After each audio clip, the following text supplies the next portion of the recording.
This week on the Beyond Worlds podcast, we're back with the Beyond Worlds book club. Having a chat about the first book of Brandon Sanderson's Mistborn trilogy for Final Empire, giving our thoughts, our views, same thing, but giving you a little breakdown of the story, how much we loved it, and how much you should go and read it. So come and join us in another world.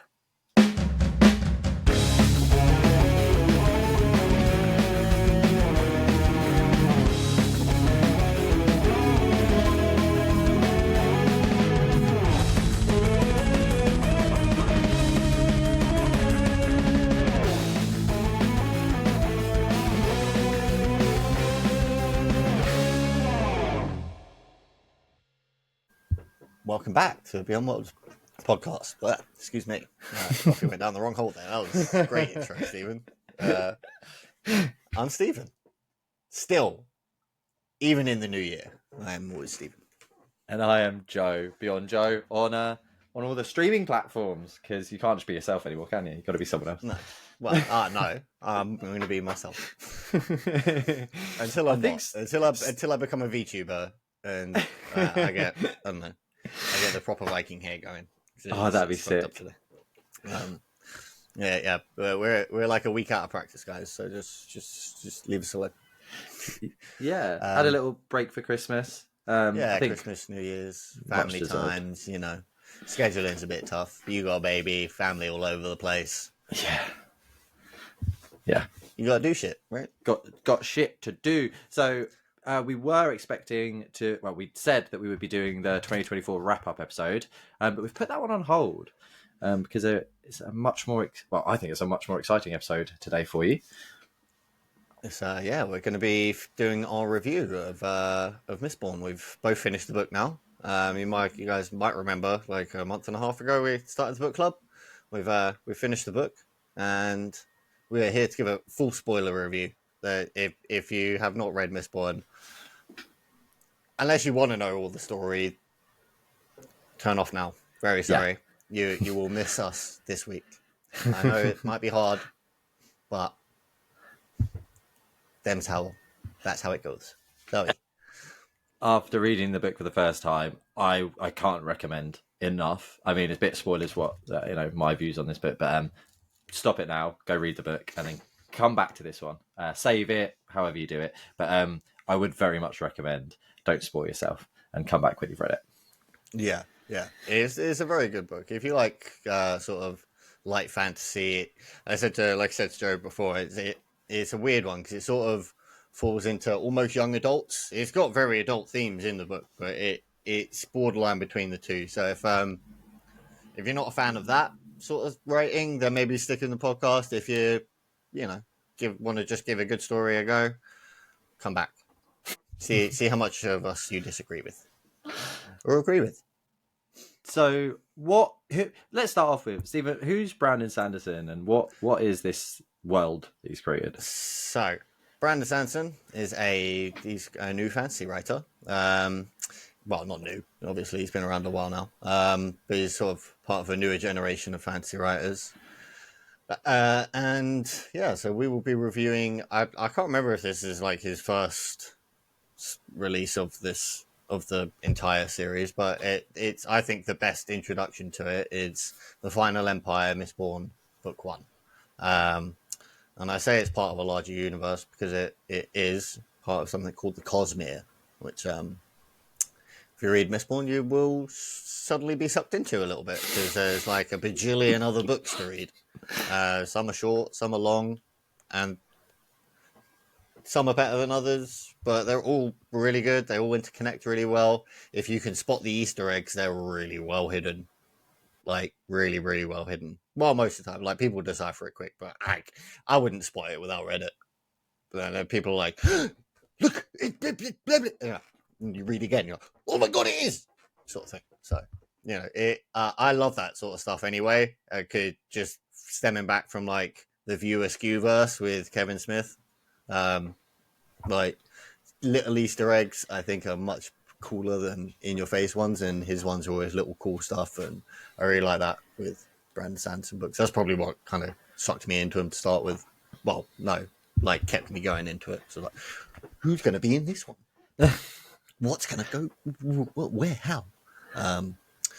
Yeah, but so Mistborn to get on to is what did you think? What did you think of the book to start with?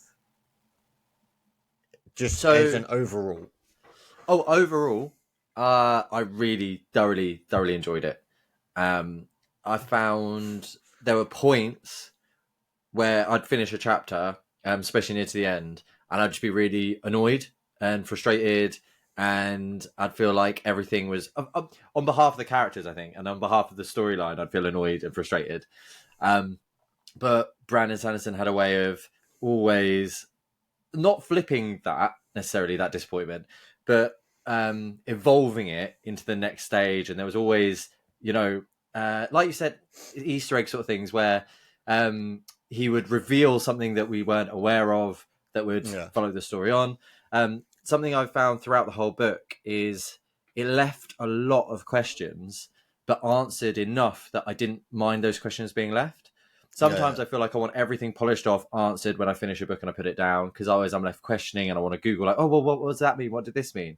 So, for example, we will get into it, but there is two main sort of races in the book, as it were. A race called the Scar, and then there's the Nobles. So when I say mate, there is others, definitely. But that's like, at no point is there any way that he differentiates the two other than by the name that they're given. Yeah, like they comment like there's character. They'll have a chat about it and say blah blah blah blah blah blah about nobles and about the Scar population. But it's sort of in passing. They'll like, and it doesn't tell you loads. So it doesn't. Although I'd say there's three because there's the terrace people as well. They're Of kind of course, yes, prominent, but terrace. there's only one in the book. Well, two in the Yeah, book, two. Yeah. technically. Oh well, Yeah, no, three, because we're getting way into it. There is a yeah. terrorist who is one of the girls' servants who tells Vin at one Oh, point to like get lost. That's it. But yeah, so you are exactly right. The terrorist. That was that, and how they did that, how they introduced it.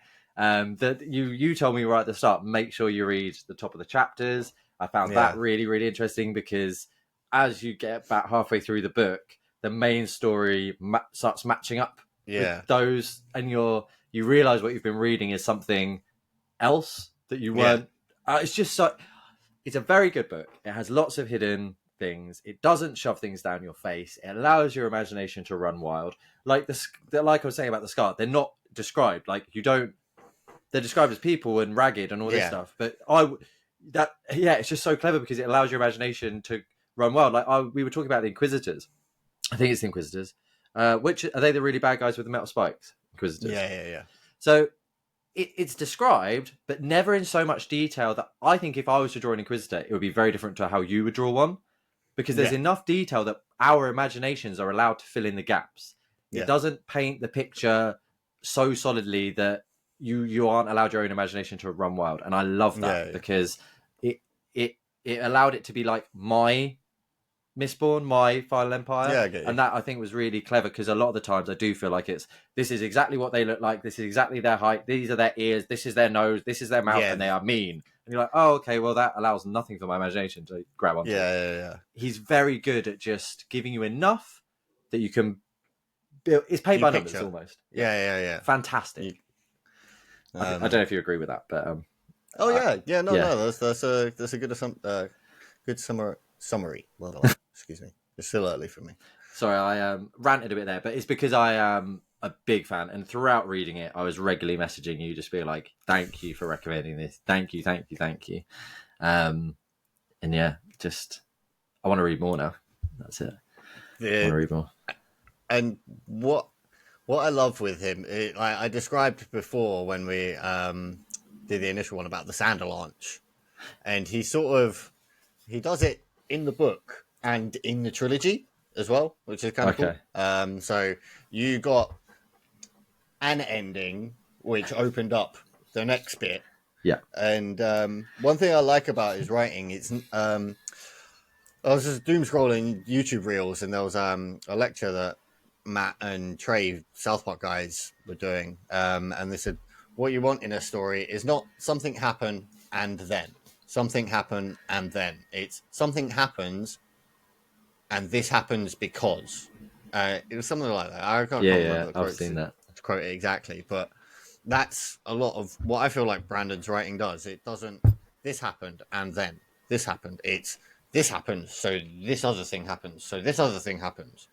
And there's a big theme in one of his other series in Stormlight Archive, and it's a journey before destination. And I feel like his writing sort of very much encompasses that.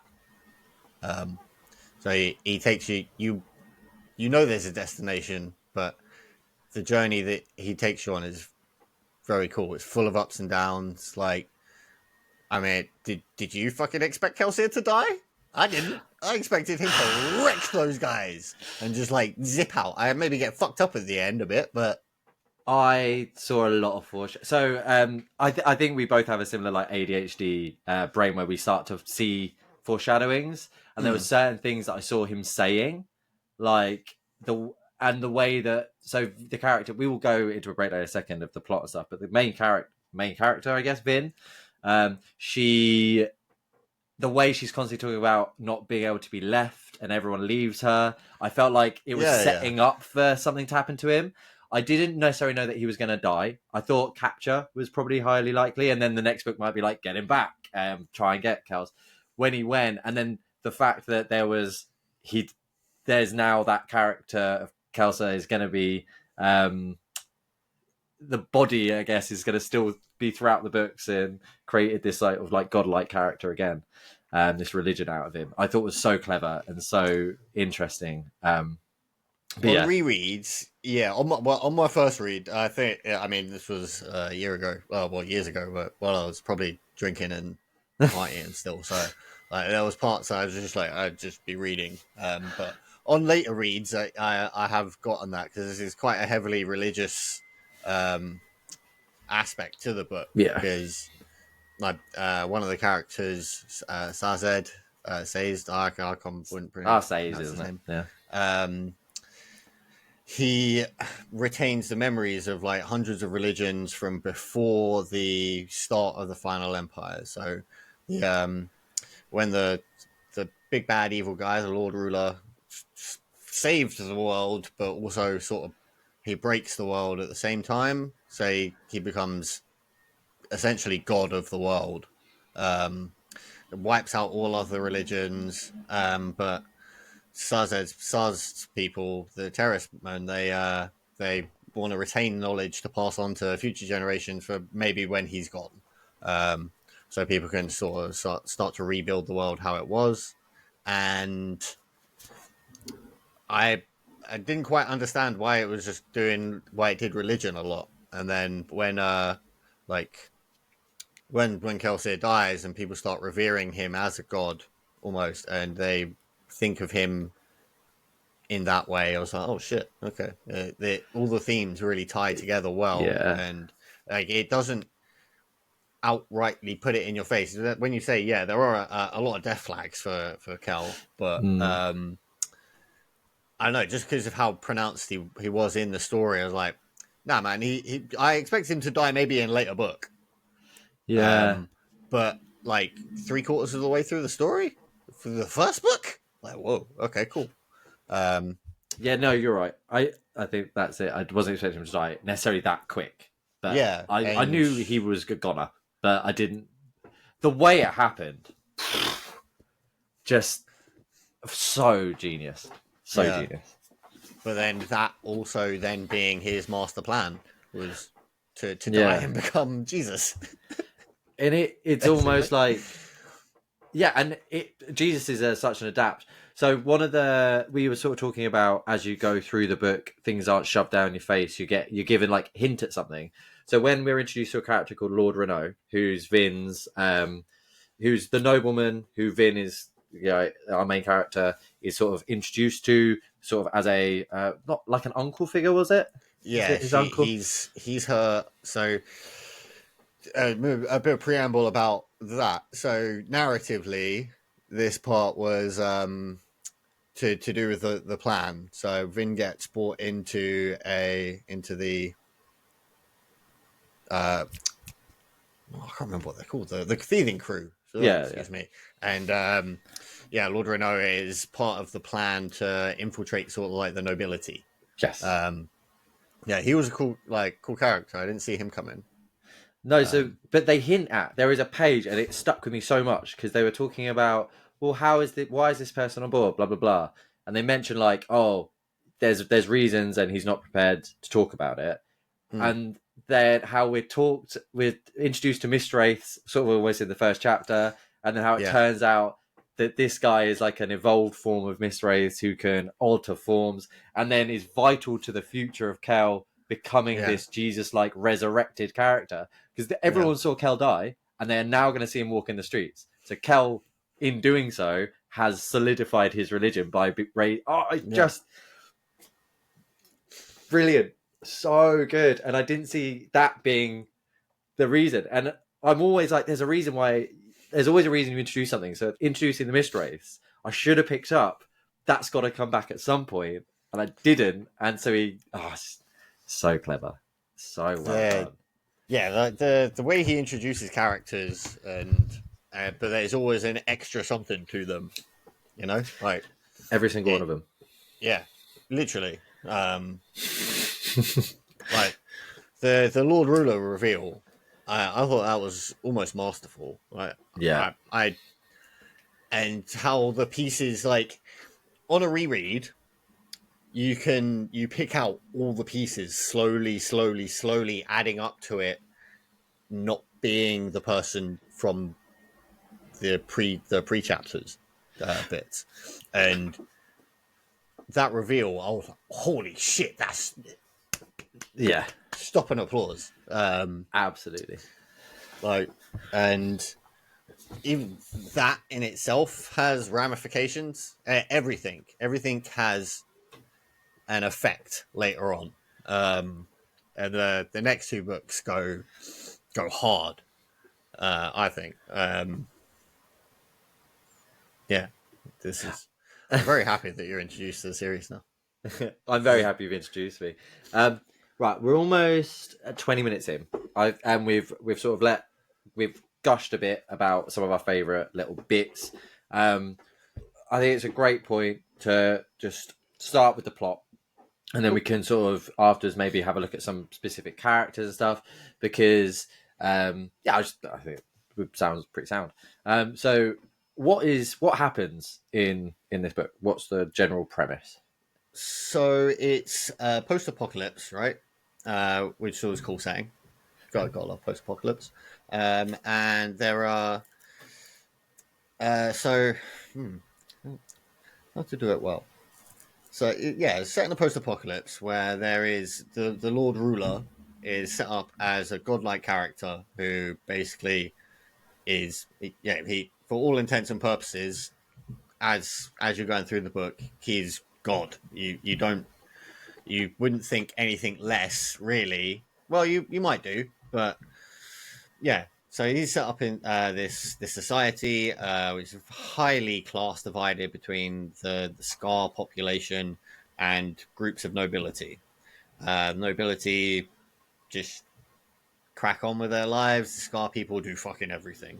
Yeah, Um, there is a couple of major cities, but mostly it takes place in the city of Luthendel, which is the capital of the final empire. There's also the surrounding areas have got plantations of just people farming, which are each controlled by like minor nobles. All the big rich nobles live in the main city. Um, yeah, and the Lord Ruler hire technically owns every Scar person. Here they are all his, and he will rent them out to all the nobility to do with what they want. He don't give a fuck. Basically, you can do what you want to a Scar person. Scar women and girls are regularly taken by nobility, and yeah, I won't go into that, but you can imagine if a noble begets a child onto a Scar woman, they have to kill that woman. If they sleep with that Scar woman, they are supposed to kill them. yeah, Just on the off chance that they could have a baby, and that is because of the power system of the book. The power system is a series of pushing and pulling metals which people can burn in their stomachs. And there's various types of those. We'll go into those in a bit. But it's supposed to be a power that's uh, purely for the nobility. It's not a common power, so it's not like all of them have it. But the only way to have it is to have some noble blood, sort of thing. You would have to have a nobility in your genealogy to have these powers. Yeah, so that's a little bit intro about the world. Yeah, and so then we are introduced in the start. We're introduced to our initial main character, Kelsier, who is going around plantations, like trying to make the scar. He's a scar himself, and he's trying to make the plantation scar like just feel a bit better about themselves, like incite rebellion almost, but not like open rebellion. But it's like, yeah, look, guys, you don't have to be here. Yeah. There's bajillions of us, sort of thing, and XYZ thing happens. So he decides, oh, yeah, you know what, fuck this, I'm killing this plantation noble straight up, burns down his house, and yeah, then we are taken to Luthendale City, where we're introduced to Vin, who is main MC of Mistborn.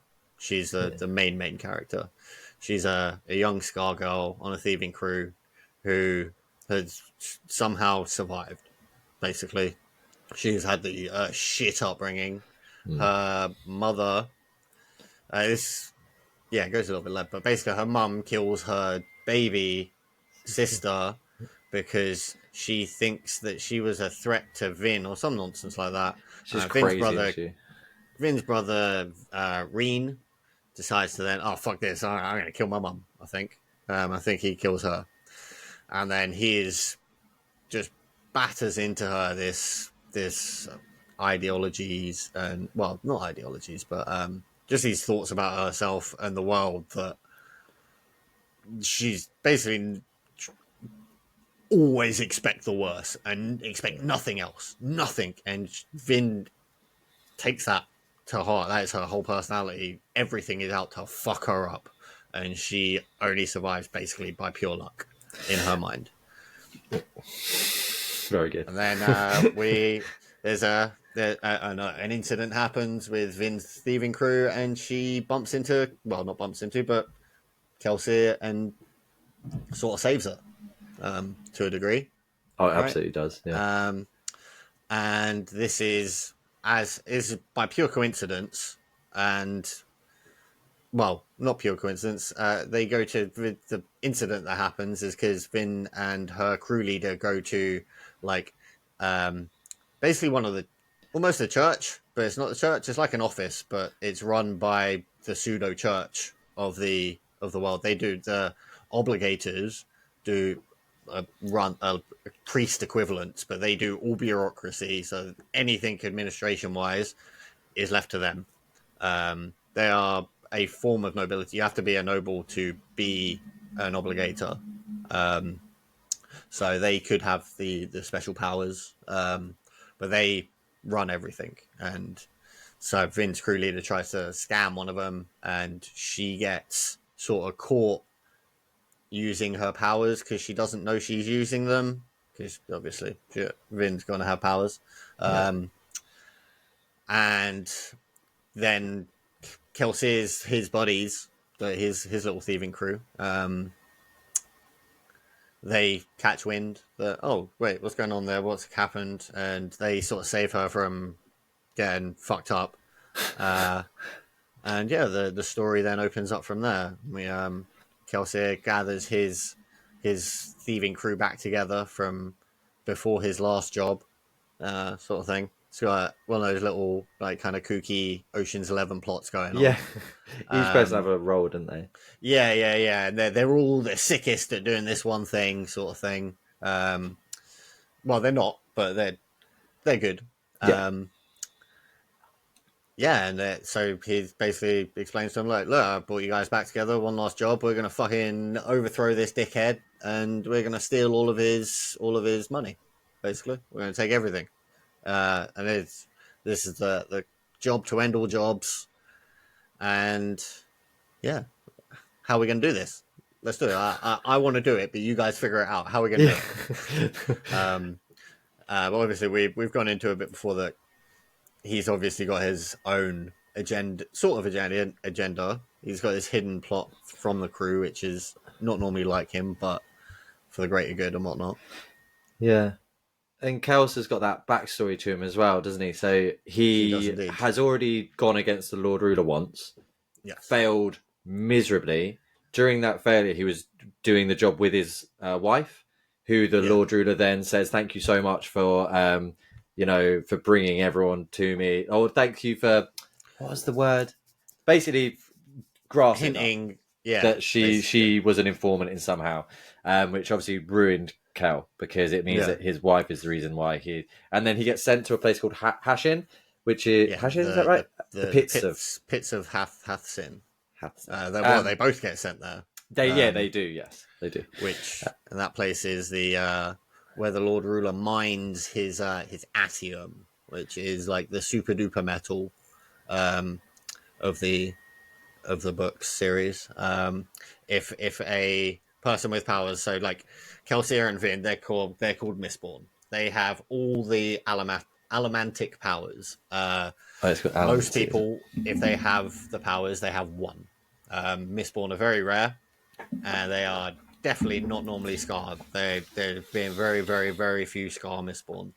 They will probably get fucked up if they ever got found. But if you put an atium, the super metal, you basically can see into the future a tiny bit. It's not like precognition, but you can see the actions that somebody would take in a given situation. So you would see me and Joe are running towards each other to start our epic battle. Joe burns his atium, sees that I could go left, right, up, down, blah, blah, blah. But he will see the path that I am taking out of all of those options. And I won't know that he sees that. And I'm KO'd, basically, sort of thing. Observation hockey. Yeah, pretty much. Like those are One Piece.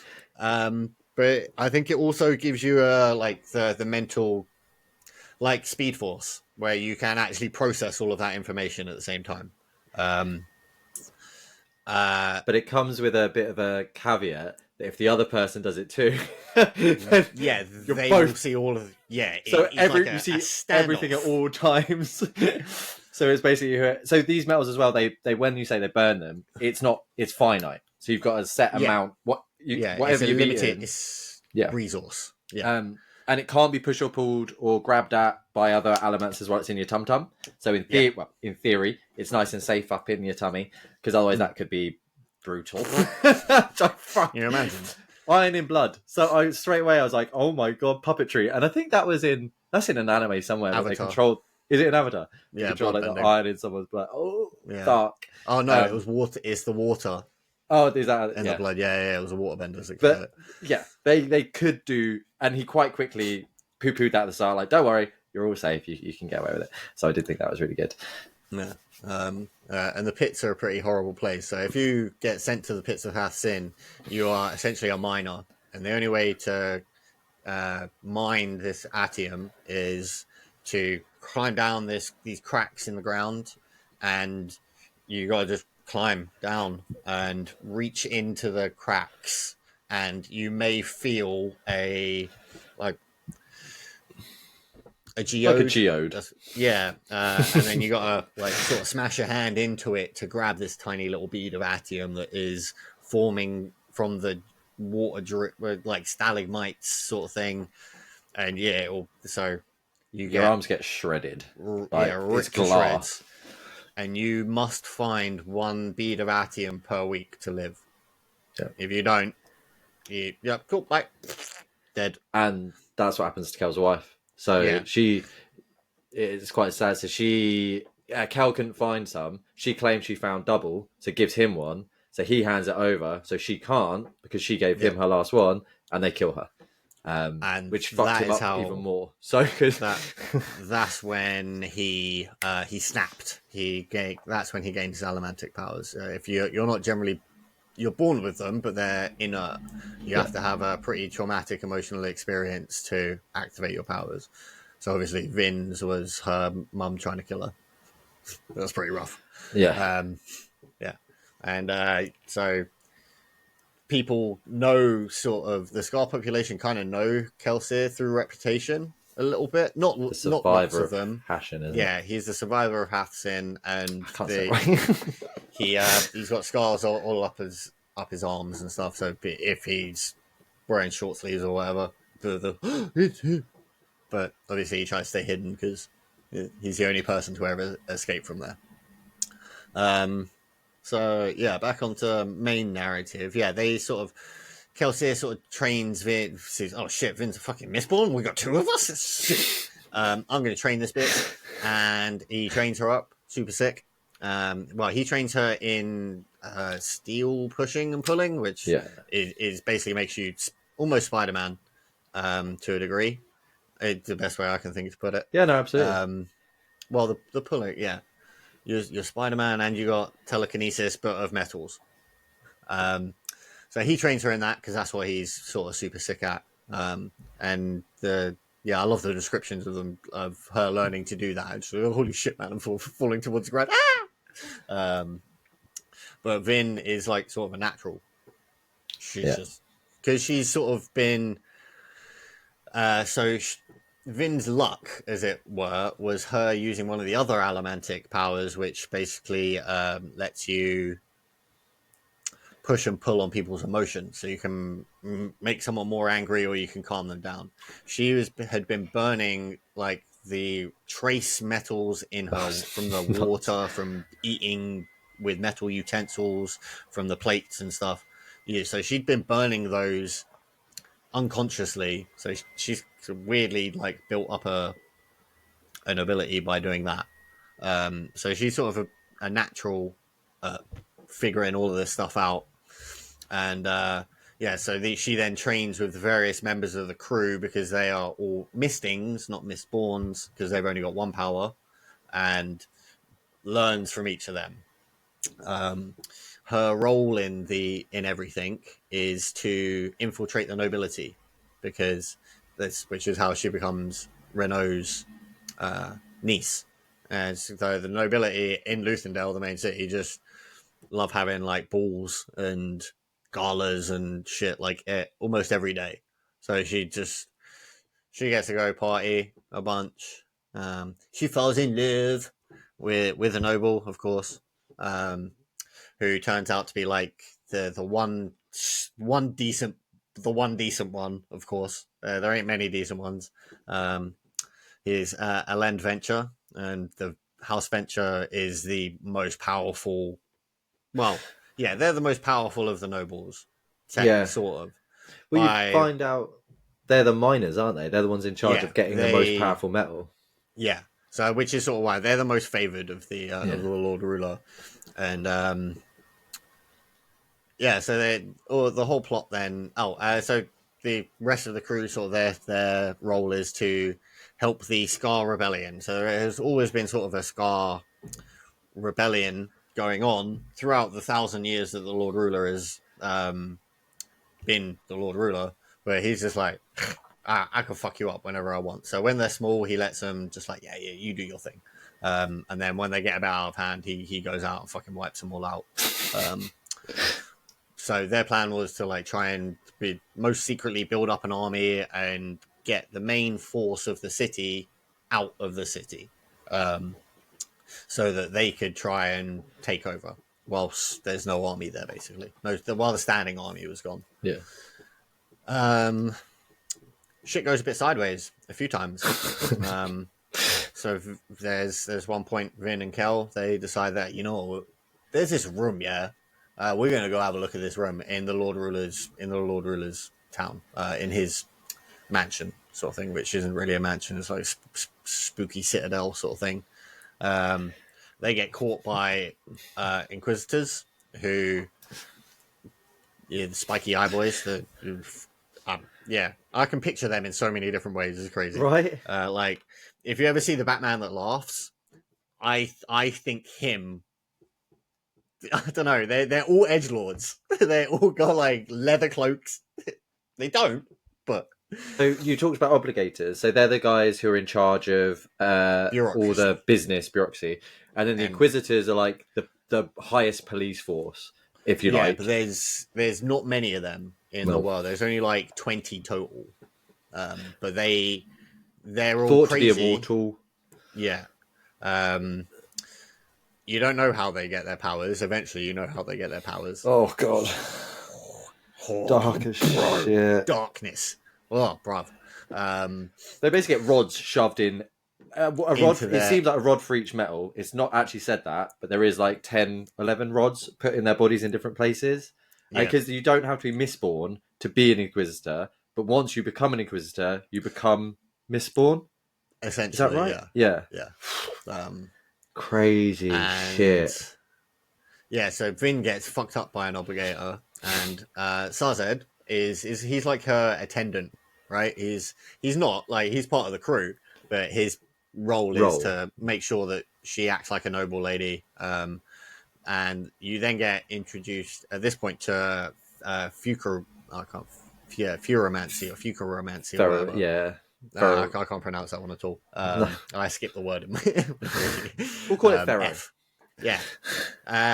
So terrorist people, they can manipulate metals to a degree as well, but they can store stuff in metals. So if they're wearing a gold ring, for example, they could store a particular attribute into the ring, which I think is kind of cool. But So cool. there's comes with a drawback. So say my gold ring, uh, I want to store some of my strength in. For like 12 hours, I'd have to be weak as fuck, like probably like ping, and I'm gone. And there will be some strength built up in my ring. Um, the good thing for these guys, and they can do this with various attributes. You can do it with age. You could do it with memory. You could do it with speed. You can do it with mass. You can make yourself weigh like you be all skin and bones, and or your mass will be stored, which is cool. That's a big thing in the second Mistborn trilogy. There's a lot more of those sort of powers are incorporated into the world. Um, and so, yeah, Sarzed saves her by using up loads of his stores. And the cool thing with those ones is, say I've got loads of strength stored up. There's a mist power, which a metal power, which lets you become stronger, but you just become stronger. There's not like there's a limit, there's a cap. You can't become you can't amplify and amplify. There's no Kaioken, there's no Super Saiyan 2, there's no Mistborn Super Saiyan 2 sort of thing. You don't get extra strong. But a terrorist person, they could use all of the strength in their ring to become exponentially stronger. They could become 2 times as strong, 3 times as strong, 4 times as strong, and it will just drain that resource quicker. So he uses basically all of his strength to like one punch one of the Inquisitor that's chasing Vin and fucking saves her ass and gets her out of there. So that's the first sort of shitty, like not shitty. That's the first hurdle that they face. Yeah. So Vin's out of commission for a few weeks while she recovers. She then learns a bit more about her abilities, but she's also a bit confused because while she was fighting this Inquisitor, she was using a power which supposedly cloaks you using your powers. So there is a power which lets you sense if someone's using metal powers in the vicinity, but there's also conversely one that hides you. She was hiding, but the Inquisitors found her, which Shouldn't sort of happen. yeah, it shouldn't happen, and sort of it is a little snippet that gets answered a bit later on. Elaborated on a bit later on. But what they do find, what Kelsier does find when they're on this mission, is the Lord Ruler's diary, or what you think is the Lord Ruler's diary, and it eventually you realize that the little snippets that you've been reading before the chat, well, obviously you know, but you are reading the same book as the characters. So Sato starts translating this book because it's in an ancient 1,000-year-old language, he translates it and is giving bits to people as they go along, and you're like, oh shit, man! It's all about his journey up to the point where he saves the world. But then it gets to the end, and well, not the end, but it gets to save the world, and there's no more. Because he's going to fight Um, something called the Deepness, isn't it? yeah, And it's he's like the going to. day Well, before the big fight. yeah, he's going to stop the deepness. You don't really know what the deepness is at that point. Oh, I Um, still don't. I still don't know what the Deepness is. So uh, and yeah, so and he's supposed Alendi, who is the Lord Ruler, as you would think at that point. Yeah, it's him. So they start reading his journey, and they start learning more about him, and realize, oh shit, man, he's just a man, really, who's actually so he had to save the world. It was just he kind of did a shit job of the aftermath. And then more plot points and more plot points, obviously, and the army that they were recruiting decide to sort of act on their own. At the next point, basically, is sort of the next major plot point that yeah, happens. I'd absolutely. say they they get a bit too big for their boots, and they are almost wiped out to a man. Um, and but it has the intended consequence, sort of, because it ultimately does lead to the garrison, as Leaving, they're isn't it? called, leaving the city to try and like just track down the rest of them, any that survived. Um, and so they try. The guys are like, oh shit, man, our plan's fucked. Our plan's fucked. But Kel's like, no, no, let's keep going. Let's keep going. Like we just got to adjust. We got to speed things up a bit, and we need to come up with a little bit of a side path, side mission. Yeah, so they everything sort of starts then snowballing a bit. I think at that point, Yeah. and we are so more like back a bit more on Vin. She's been attending the balls and she's been meeting Ellen a lot, and they're falling in love. But they're not falling in love at the same time. Well, they won't they? And she got sort of gets a bit embroiled in a plot to kill him, but obviously not her kill him. But there's little like secret plot to kill Ellen going on. Um, And Kel sort of is very angry about all this, isn't he? Because he's anti-nobility. He wipes. He's been going around throughout this whole killing thing. them. Every night he goes around killing them, and he drops them in different. So there's houses, isn't there? They're in the Yeah, nobility, and he's trying to make them go at war against each other. yeah, So each house is in charge of something else for the Lord Ruler, but each is just as worthy as ants to the ruler. It's just that they have more options than the Scar, so they're all really slaves because the yeah. obligators at any point could just fuck up a house. But Um, it's kind of jokes because the the great houses, the great nobles houses, they were all his buddies, right? They're the families of they're the distant families of the people that went with him on the journey oh, I to didn't the know Well of that. Ascension. Yeah, I yeah, didn't yeah. realize that. Yeah, they mention it like a couple of times in the book. It's just literally like a line. They don't Okay, like go into it a lot, but it's like, yeah, these fuckers. He's always favored them. They're the ones that went with him. it does make sense as well because very much jumping forward, but we don't know what happened when that deepness when he met the deepness and Mm. whatnot. But there is a theory at the end of the book that that's where Alamancy was first breathed into the world. So it Yeah, makes sense if that was the group of people who all got it, and they were how the they got. Alamantic crew to then Mm. breed and allow it to sort of go down, and maybe the Scar were everyone who was left who didn't get the powers. I don't know from just reading the first one, but very cool, very very cool. Um, yeah. So there's a few more things that happen, and then Ellen lets slip to Vin that his family run the pits, and she tells Kel, and he's like, "Oh, okay, I'm going back." And Atium and the pits, there's a special relationship there that if you use allomancy around the geodes that are forming the beads of metal, it will shatter them. So you can't collect the ore anymore. So he goes and destroys it. He just does the biggest allomatic push that he can. He's fucking he's paying above goddamn Konoha village and just almighty push. And yeah, he starts the cascade of events, which basically leads to his death. Well, he's really driven to that as well because his brother goes undercover, doesn't he, with the Yeah, obligators and the yeah, idea. So it's the only family he's got left, and he was with that original crew. And they just before he goes, it's like his second snap, if you like, which makes him just go, "Fuck! I'm gonna fuck everyone. I kill them all." Is because yeah. they go to meet up with the brother, and there is just a Blood bloodied. everywhere. Yeah, it's basically like there was a person there. There's no identifying it. It is just a mass of remains on a Yeah, chair in the middle of a room, with a note hidden that sort of says they've found me. Basically, I yeah. think they might be after me. So yeah, he goes batshit crazy Ape on shit. his ass. Yeah, and so the Lord Ruler, in retaliation, he's like, "Oh fuck it, like mass executions time." Although we do see the Lord Ruler one time before that, don't we? Oh, 'Cause from it's not him that. yeah, we see him from like looking out of a.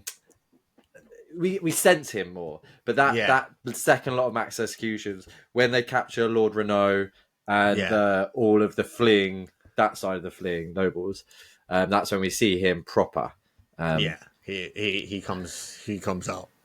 and he Yeah. can't. So you get like you're given hints how strong he might be. Like you're told he's gone and wiped out armies himself. He's people have chopped his head off, and Flayed like him. next day he just was there again. Um, and Kelsey, bless him, puts up a good fight, but me, He sorry, kills not an gonna happen. Inquisitor first He does. He does. He by manages to smashing chop his one. eye spikes into a block of Yeah, wood and beheading him with his own axe. And everyone sees that. Everyone yeah. sees Kel kill and then everyone sees the Lord Ruler. Kill He him. slaps him in the face, which we then find out blew his face off. That because there's a crack apparently when he hits him that's like sounds like an explosion, and then when Vin later goes to check on him, he's missing half his face. That's fucking brutal. Unbelievable. Um, yeah, And that's Kel done. yeah. Does he come back? Do we know? Well, not in this book. Um, yeah, so then we sort of that's the start of the Sander launch. I think. Endgame. Yeah. Yeah, a lot more stuff. Sort of. See, this is a bit where it sort of starts all very much snowballing. Because the Because Scar rise up, don't they? yeah, like almost immediately. Yeah. Like they just like, no, fuck this shit. Okay, let's give it a go. Kel's been going to visit them, hasn't he? Each night, Yeah. before he kills a noble, he'll visit a Scar populace to incite in them. And the reason as well, I have forgot to mention, one of the reasons the Scar are so trodden down on is because the Lord Ruler, one of the powers as we talk about, is soothing or berserking and raging Rioting. sort of thing. Rioting, Rioting. thank you. And he has been soothing and depressing the entire populace at all times. Not only himself, he has had other people. CIA psyop going on. Yeah, so there's like stations hidden around like the populace, and there is just a blanket of Be depressed, people. be miserable. Yeah. You suck. You're worthless, and so they believe it. And they go around and they just fuck all those stations up. They get rid of loads of them, and then the people are like, "Oh wait, what the fuck?" And they rise up.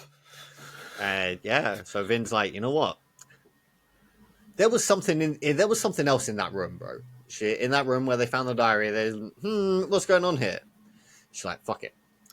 Oh no, because she then figures out about piercing the copper clouds and like the. Oh, so yeah, this is pre-Kel's death. Pre-Kel's Yeah, death. she talks to her, figures out that they figure out that you can be a Mistborn, but my Mistborn is stronger than your Mistborn. Maybe to do with the I don't know, the purity of your blood or whatever, but that is what the Inquisitors effectively do. Yeah, so they can sense you no matter what you're doing. And that's Yeah. how they got Kel and his wife to begin with. So the reason why she was tagged as the person responsible for capturing everyone is because it was her burning the metals that they spotted. So it was her who gave them away, but by just doing what she was doing. And so Kel is before he does die, he gets that release that his wife didn't betray him, which is lovely. Yeah. Really Yeah. important. And like, he's like, he still questions it. It's like, wow, yeah, no. Finn sort of like warmed him a little bit. And it's like, no, bro. I mean, just believe it. Yeah. I mean, even if it's not true, believe it. Yeah. Just You don't know, but I can see you. I know what you're doing. I know what he's doing. I know what he's doing. So imagine the Lord Ruler. Imagine the Inquisitors. They knew. yeah. And yeah, so it's nice that he does get that little bit. And I think that's almost part of the reason why he's like, okay, fuck it, we're doing it now. Yeah. Is that and, well, Marsh getting fucked up. And then Yeah. that maybe So just gave Marsh's him that brother. sort of cathartic release of, oh, I'm a bit at peace now, right? This is a good time to go. Fuck it. Let's go. Yeah. And he's prepared. So Kel has planned for his own death. And he's planned this whole thing. He's the reason he's picked the crew, because they always thought it was a bit weird, certain people in the crew being the ones that he was picked. But he's written him a letter, hasn't he, after his death? Yeah. Each one of them Kel turns up and tells them this, and they're like, what the fuck? How? You just died. Which turns out it is Renault, the Mistwraith, Kandra. Kandra, thank you. Yeah. Which is the evolved form of a Mistwraith. Yeah, they're like Mistwraiths are like baby Kandras. Yeah. But Kandras are immortal. And by absorbing that's a little spoiler, but not major. By absorbing the bones, they have to absorb the dead remains of something. Yes. So it had to absorb the dead remains of Cal to make himself look like Cal. It analyzes you to a molecular level, and then it's like, blip, blip, blip, blip. Think slimes. They are slimes. Yeah, basically, but super slimes. Super slimes. But yeah, so Vin, as the rebellion is going on, decides, let's go see what's going on in this Lord Ruler's tower. I'm going to get into this room this time. There's a rebellion going on. They're not going to be there. Because Kel has sort of hinted that room contains the way something. Two things. There's an 11th metal that he's found, which is one that no one really knows about. It's not written in any of the books, and they don't know what it does. Nope. And this is the room where, first off, he tried to infiltrate with his wife, and they got caught. Then tried to infiltrate with Vin, and Vin got absolutely, destroyed. And now she's going, right, I'm getting to that room. And she absolutely sends it to get in there, doesn't she? She tells the guards, listen, you're Scar. Stop what you're doing. Join us. And they just go like, okay, right. Brilliant. Sure. She gets past the fucking the main guard. She suddenly is able. She throws up loads of metal filings, which fucks with how their vision, and she with the Inquisitor's vision. She suddenly becomes this uber god mode for a little teeny bit, teeny bit. And she gets in the room, and what's there? It's an old fucking man, bro. What's going on here? What? How's there an old man in there? It doesn't make any sense. Yeah, and turns out that's Lord Ruler. Lord Ruler ain't Alendi. Lord Ruler is the other main person who is spoken of heavily in the pre-chapter little snippets. I can't remember what his name is. Rashek? Rashek, yeah. Something.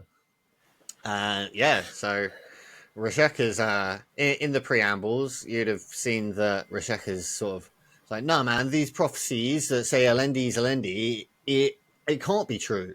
I'm him, not him. Or one of the terrorist people has to be Alendi. Come on. Blah, blah, blah, blah, blah, the hero of time, basically, isn't it? Yeah. It's got free run sort of written over it. And then, so we don't know what happened still at this point. But it turns out he went to into the Well of Ascension instead of Alendi, and this was the result.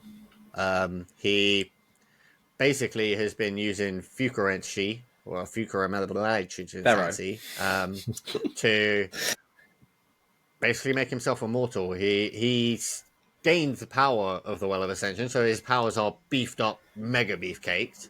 But he is just covered in rings and armlets and stuff, and he has been basically just does nothing apart from store himself. Which is why he was an old man in that room. It took me a while to figure that out because while he's in that's the room he goes to, and he's surrounded while he is in it. Because as you said, when you're weak, you're weak. So Kel was right the whole time. If they'd have got him then, while he was storing, they could have got him. So Kel was right. I'm very proud. To a degree, 'cause I still think that he probably could have like snapped it on. Oh, snap back. Which be like, yeah.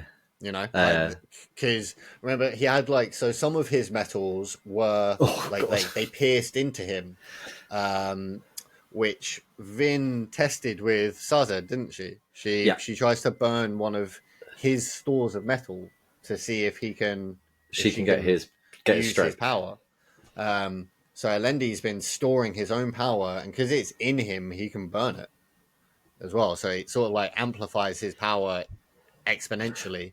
Which he's not supposed to be able to do as a Terrace, because Terrace. No, but he's you also either have Pharaoh or Alamancy, and this guy somehow has both. Yeah, he's got both. And yeah, so Vin gets captured again though because the Inquisitors are there.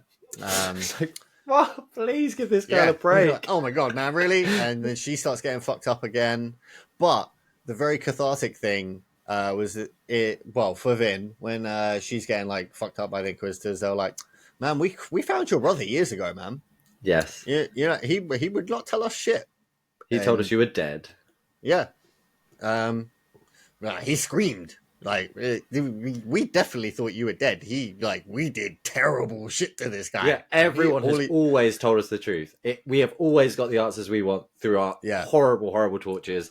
And your brother said you were dead, so hey, he must have loved you. There you go. It was like... Oh. It was like right at the end, she gets that sort of like little bit of, oh, okay.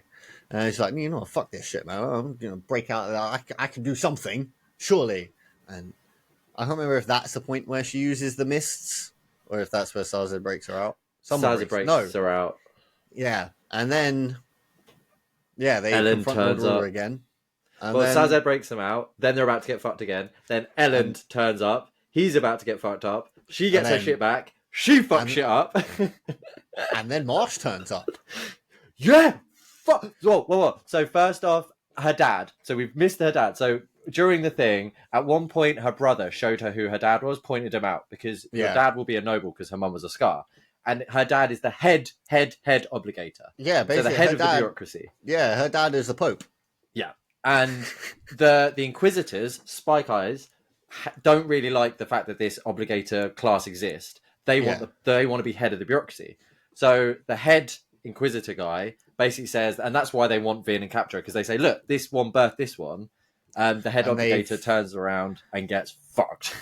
And it's funny because they've been petitioning. It's jokes that you see their time scale as well. Because it's like, we've been petitioning this for you for fucking like decades, bro. Yeah. We've been telling you.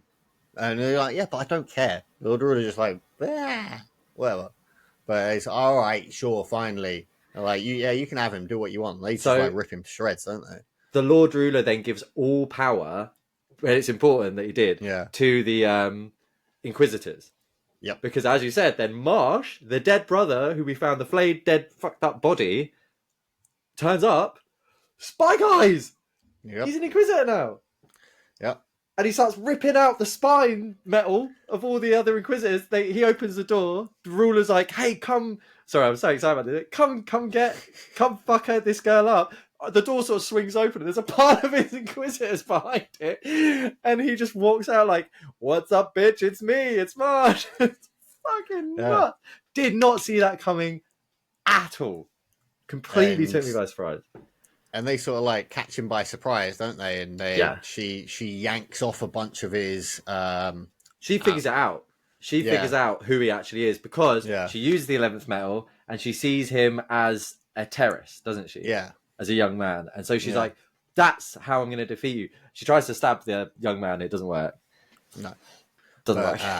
Then she's like, you know what? I'm going to fucking rip off all your rings and your metals and shit. Come here. Enjoy this. Mine. Genius. And I think that's when she uses the mists, doesn't she? Yes. Yes. She gets God mode again for a little while. Little hint there. And she uses the power of the mists to fuel her metal burning. and rips off a bunch of his rings that are like in him because they're not totally in him. She can still affect them, so she's like, fuck, pew, Or and because the Lord Ruler can also affect the tummy metals. So yeah, we've gone all the way back to the. So this god power allows you to actually get the stuff inside anyway.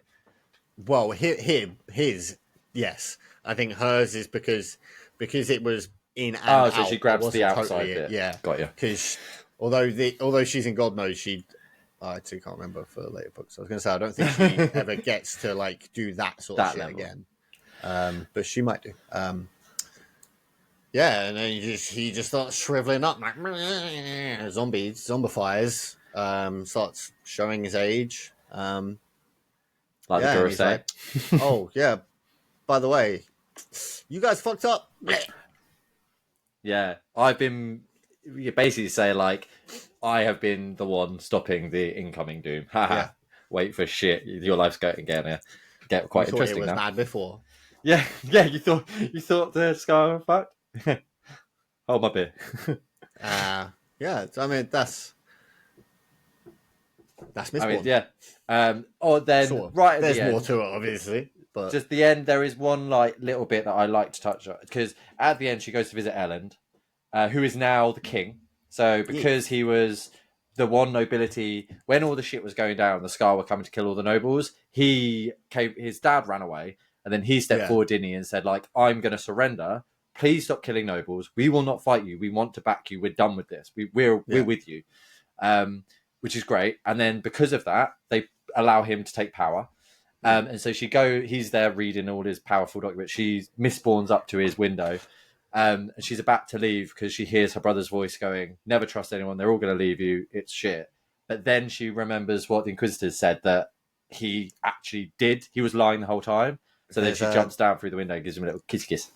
there's also a significant action that. So I don't want to point it out specifically because You can point out something that to just be aware of, but just don't say why it matters. Does that make sense? Uh, Or would it spoil it? I think it's borderline, so I'm not going to say. Okay. I'm not going to say it. When But I because you know when I said before that about when you said you thought her brother was Lord Ruler, and I said you weren't far off. So yeah, that was one of my things while I was reading it, wasn't I? I said that I was sure that her brother would end up being Lord Ruler. And it's so that bit is tied to that little thing. Okay, yeah, don't say no. Yeah. But and I was God mode that tied in as well. So yeah, but I've sown the seeds. Seeds have sown. Well, that generally is it. And what's brilliant about that ending is I was expecting fully expecting Lord Ruler to stay alive by the end of the book. I was expecting him to be the villain throughout. So that shocked me in a really positive way. I felt so fulfilled by the ending. Everything was tied off with enough questions left. So we have the questions of the deepness. We have the questions of what did the Lord Ruler say at the end? Question about Terrace. Like, okay, well, all this. Everything. The question is now about the Kandra. It's just the fact that Vin has now acknowledged that for some reason she has more powers than the standard Mistborn. She the fact that she figured out that the Inquisitors could sense her and sense people burning, and no other Mistborn, no other Misting has ever discovered that out. Ever. Yeah. They always thought that they were. That's nuts. Yeah, she's the first. It's mad that she is the most. Obviously, MC is gonna be the best Mistborn ever, but he does actually. Next couple of books, it explains it a bit more as well. Can't remember exactly which one it is in, but no. I think you did a great job of summarising the story. I think that's. I mean, we've obviously there's little bits that go on. We've here missed and out there, a lot. There's a bunch of characters that we've not covered. People who like everyone had it's like side quests throughout the story, isn't there? So each one of the teams she spends time with. So she managed to like you sort of hinted at, but she learns each metal from them specifically because they're, as you said, masters. So she then even outpaces Kel. And they can't believe how strong she has gotten in such short time. No one can. And the fact that even prior to her using her luck, she has been using all metals. So one of them allows you to take beatings and stuff, and tin, pewter. Yeah, oh yeah, Tin's pewter. seeing. I think Yeah, pewter pewter it arms. makes you a bit stronger and stuff, but she has Yeah, it been makes you more unknowingly, durable. yeah, unknowingly burning it, which is how she survived beatings when everyone else has been killed. She's Mm. unknowingly been burning subconsciously, which seems to have made her like uber. Just thank you so much for introducing me to these series. And I know you've been talking about for so long. I'm so grateful for the Beyond Worlds book club, and I hope someone else out there took your advice and listened to this and started Brandon Sanderson, because You won't be it's able to stop. special. If you like it's going to be the same. You'll love it or you won't. But if It you love seems it, Marmite. yeah. I don't think you could read one and be like, you would love it or you wouldn't. Yeah. I don't think you could. Yeah, so weird to put into words, but yeah, Marmite it basically. Well, It's the because best analogy. I'm the kind of person, whether it's an anime I particularly like, a book I particularly like, a manga, when I get to the end of something, I want to just a bit more. So the first thing I did is I went online, found a YouTube video which was just let's recap everything, and then the person was giving their thoughts. I was like, oh yeah, this is really cool. And on YouTube, as I did that, there are so many people who are like 1 star, worst book ever, oh most overrated Yeah, book. And it's like, well, we're all different, and we all do have different opinions, and I'm not gonna say that they're wrong for thinking that, but for our type of sort of oh yeah, gamer anime focus. I think after I read the first chapter, I said to you, like, this would be such a sick anime. Like yeah, the story yeah, is so. yeah, It's something that we're similar with power level, power scaling, and we're learning new stuff. We're getting more powerful, and it's all original. It's yeah. all new. It's not elves and goblins again. And Yeah, I like the power system, the magic system that he's created. It's not just magic. I yeah, love just magic, but it's not just magic, which I'm thankful for. Very it's kind almost of scientific. yeah. Literally just going to say it adds a sciencey element to it because Stormlight Archive is fucking like gravity and lightning sort of shit. And literally, oh man, there's like some reality warping powers in that one. Is mental. But no, I'm thoroughly excited for what's to come. Um, and yeah, I just think it's phenomenal. I think Vin is a character. There were points where I started to get a bit frustrated with her like lack of trust and stuff like that. But then what happened was at that point when I started to go like, oh, this is getting a bit annoying. She did turn and she started to Mm, trust. She started to fall. Ellen Venture is someone she should have never cared about, and like there is a point we skipped over where his ex fiance turns out to yeah. be a Mistborn as well and tries to kill Yep. him as a subplot, and she ends Yeah. up, which is great, her killing her, because this girl Shan has treated her like shit throughout her time at Nobility, and she finally gets her comeuppance, which again she should not have been able to do because this was a fully trained Mistborn, Yeah. and she fucks her up while the other one's using the super Latium. duper future stuff. So, Yeah. I could go on about this forever. I really could. There's I do, I think it's like a great introduction to him. I think it's the best. I don't think like reading Stormlight Archive first would bring you into the store like the universe as much as Mistborn does. Mistborn like Stormlight feels far too open ended because there's so much that's still got to happen. Whereas Mistborn, it's stories on the planet. Oh well, it's stories on that world, in that world that just they have good conclusions and Self-contained. that's one It's a they're self-contained self-contained story. and then but there's more of them and I like that. Whereas Stormlight is one big continuous story. Mistborn is, but it's not at the same time. No, Both trilogies are self-contained, and there's another bit that's self-contained as well. But they all add up to the bigger picture. it appreciates. I feel like the book appreciates our time, and some people might not like the fact that throughout a trilogy, the first book self-contained in the sense that you could just read that first one and walk away. Like you could Mm. read Final Empire, First Mistborn, walk away and be like, "That's good," and you might not want to know more, and you don't have to because that the story of overthrowing the Lord Ruler Yeah, it's a story in has ended. itself. It's Yeah. going to, like you were talking about the Trey and Matt from South Park. okay, but what has now? It's almost like book two. I haven't read it, obviously. Consequences. The consequences of book one, and I'd like to think that's gonna wrap to the consequences then of book three, which will then create a whole. It appreciates my time. It doesn't treat me like an idiot. It doesn't mean, oh yeah, you've read 600-700 pages. I'll tell you what, that was irrelevant because none of it really matters because you're gonna have to read this next book for it to make sense. Yeah. It allows it. Yeah, it has its own story with enough threads open that there can be another story. The story can continue, not there could be another one. And he does it really well, man. Like the next book, Well of Ascension's very good, and I can't remember what the last one's called. But I showed you at the start, but I'm going to show everyone at home. The first thing I did after finishing it is pick up the next book. It's just fantastic, absolutely fantastic. I did get slightly spoiled. As soon as I finished Mistborn, I started reading my copy of Will of Ascension as well. Oh, really?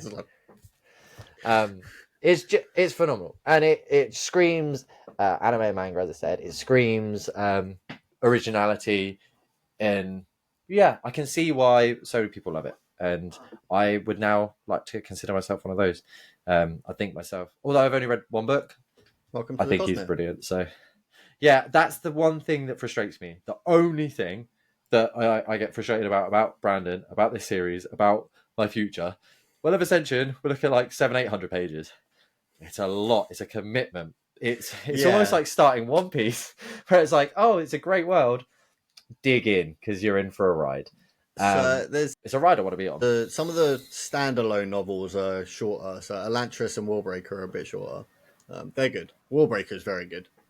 Oh, very much. So that's got my favorite power system because that's got a totally different one as well. And so does Elantris. They've all got their own magic systems, which are all really cool. Elantris is actually very cool as well. That one's got one of my favorite characters in it, who's actually the bad guy. But he's not a bad guy. But he's not. Well, I now know for sure that how I'm going to be reading is I'll be reading a Brandon Sanderson, then I'll read whatever book I'm going to read. Then I'll read the next Brandon Sanderson, and then so I'll just break it up between books. But it will now be something I'm continually reading. It's just nice. What I should have done when I first bought my physical, and I'd recommend everyone do it. Buy all three together. It's a cheaper thing to do. They do like a discount for all three. I just bought the first one, not thinking like, oh, maybe. But if you are going to buy physical, just get the collection. Make the commitment because you're going to want to read the other two. I think, especially if you might as well finish the story. Yeah, no, for sure. Yeah. Brilliant. So, like, if we broke it down into narrative, characters, and something else, I'm trying to think of another category for the book, so we can like score it out of 10. I say you got narrative, characters, and maybe like overall. I don't know really. What would you give it? Just the book out of 10? Oh, out of 10, probably go. It's hard because I want to go like 8, 9, but I'm like, are you just doing that like recency bias? Are you just doing that because me and you have been hyping each other up? But I don't think that really matters because for me right now, I'd say it's like an 8.5. I don't know what it could have done to get 10 for me. I think maybe something proper just out there that would have just took me totally by surprise. It would have been really hard. It's one of my favorite books now. The ending to be a little bit more. So there'd be a bit more with her and the Lord Ruler. More that felt there. Rushed. Not necessarily. It not necessarily like expanding on his motives and stuff, but just more. It could have been a bit more fleshed out. It was the shortest give part. It a solid 7. The most you know, it literally was over in like 15 pages. Yeah, whereas there are so much other parts that they spend so much time on. But again, I get that it builds and it's this. So again, I'm not going to really fault it. And maybe that score would drop from reading the rest of the series. But from my introduction, it is amazing. And the characters I really, really, really rate. Each personality is different and he spends enough time with them. I can sort of similarize it to a Persona game. I don't know how much Persona you played, but when you have these confidants, they're called, and you need to build up the relationship with them to become Yeah, yeah, stronger. I feel that's what I was like. Oh, that's what she's doing. She's going off with this person. yeah, She's yeah. building that relationship, and in doing so, she gets a new power. So yeah, as my mind goes, video game stories. Someone did in that thread I was telling you about. Someone did describe Mistborn as like JRPG Yeah, as the first book. Um, yeah, like I love some of the characters and their little nuances, like Ham and Breeze's relationship. Ham always wanting to ask like deep theological, yeah, philosophical questions, and Breeze just like, bro, I shut up. yeah. I can't be bothered with this. Like him and Breeze and Spook. Like, go boy, go get me some wine. And Breeze always like soothing him to do it, and then eventually just not bothering because he just knows he's going to get it. Spook's Uh, language. yeah, raising the This walls whole of where. which What the never, fuck? I've never, I no matter. I was like, I'll start understanding this eventually. No, I didn't. It was absolutely gobbledygook. Spook's a sweet character. He plays more of a role in the next couple of books, and yeah, next couple. I even no, I'm not going to say anything. He's one of those overarching characters because I Yeah, have he's a heard that good one. there is the uh, what's his name? That guy we were talking about from Dark Souls, who's it? The spider Patches. There's like that Yeah, Patches character who goes throughout. So I'm curious to see who yeah. that is. He is. Yeah, he's Jay and Silent Bob. Yeah, He is in every book. So I don't know if you'll see it. I he's not because he's literally he'll be. It's a few lines. Maybe after the next. Although maybe I don't know if he's the same character because he'll be named the same, but he might be same name, different character. You know what I yeah. mean? Well, like yeah, Uh, like Patches, like the name's there, and and also Sid in Final Fantasy. There's yeah. always a Sid Oh in a yeah, Final yeah, yeah. Fantasy, but it's not the same Sid. Yeah, So and because you won't have seen the name very much, I'm pretty sure. Lestiborn, different one. So I would. It's someone that Kelsier speaks to, Oh, um, and I'm pretty sure they only say his name once in the book. So interesting, interesting. mm, Um, to wrap up, because we're going for a little whiles. yeah, yeah. Is there anything that you want to sort of add? I've been gushing, and I think this is phenomenal. No, You I obviously love brought this Mistborn. book to us, I love so Mistborn. I love Brando. I've loved him Brenda. since he. Yeah, Brando Sando. I've loved him since I've read Wheel of Time. He helped finish the last four books of that when Robert Jordan died. I enjoy his writing. I've always been sort of a young adult fantasy reader growing up, so that he's got like the evolution of that. It's still got those whimsical moments, but it's got the more adult themes to it, and it's right up my alley. So I wouldn't say it's the best of his works, but it's definitely, in my opinion, the best introduction to his works. And yeah, Yeah, and he's if you enjoyed Mistborn, you will enjoy the entire series for sure. just one more time, just thank you genuinely for reading it to me, and I'm sure everyone at home is thank you for reading it to them who weren't aware. I do feel like it's again one of those things where you start seeing it once you're aware. So Mm. there's things that you might not notice until you're aware of them, and I'm seeing Brandon Sanderson Do you everywhere want now. one? Kelsier is in Fortnite. You can get Kelsier skin. What? Yep. There's That's legitimate. Just nuts. you got a miss cape. He's flicking coins. It's Kelsier. Like, he's Oh actually mate, I, with Fortnite you miss stuff, don't you? Because I want that skin, yeah. but I I think don't know. I wonder if it I don't think rotates. I've played Fortnite since it was a zombie survival game. So yeah, that's how long ago that was. I pick up certain games, totally opposite, but we talked about the podcast a long while ago. But Call of Duty had the aerial skin from Gundam, and I was like, well, I'm now playing this game. We were going to play Fortnite when it did the Gundam event, but that just disappeared, Yeah, didn't it it? Just wasn't. There was absolutely nothing, melted. right? It Well, was I just think it might have happened, but it was no one talked about it, so yeah, yeah, couldn't have been great. couldn't have been great. So with Mistborn wrapped up for now, do you want to intro your book? I know what it is. I've already got it. Have you got it already? So Yeah. we'll do a little intro here, and we will bring it up again on next week's podcast because I think putting it at the end of this episode, people could definitely miss it. Yeah, very true. Well, I but mean, you can always like cut this bit. trim and put okay, yeah. But the next book for Beyond Worlds Book Club, I've got it here, and my mother of all people introduced me to it. Dungeon Crawler Carl by Matt Dinneman. Again, this seems to be getting Marmite reviews. I think it's mainly the people who don't like it are the people who aren't aware of video games. That seems to be the thing I'm hearing about. Because it's basically a guy who's out walking his cat or his girlfriend's cat when there's an alien invasion, and they seem to like sink everything down into dungeons and go for it. Like reading the back and from what I've seen, seems a bit like Arnold Schwarzenegger's The Running Man meets Ready Player One, and that sort of is very much up my alley, as we said.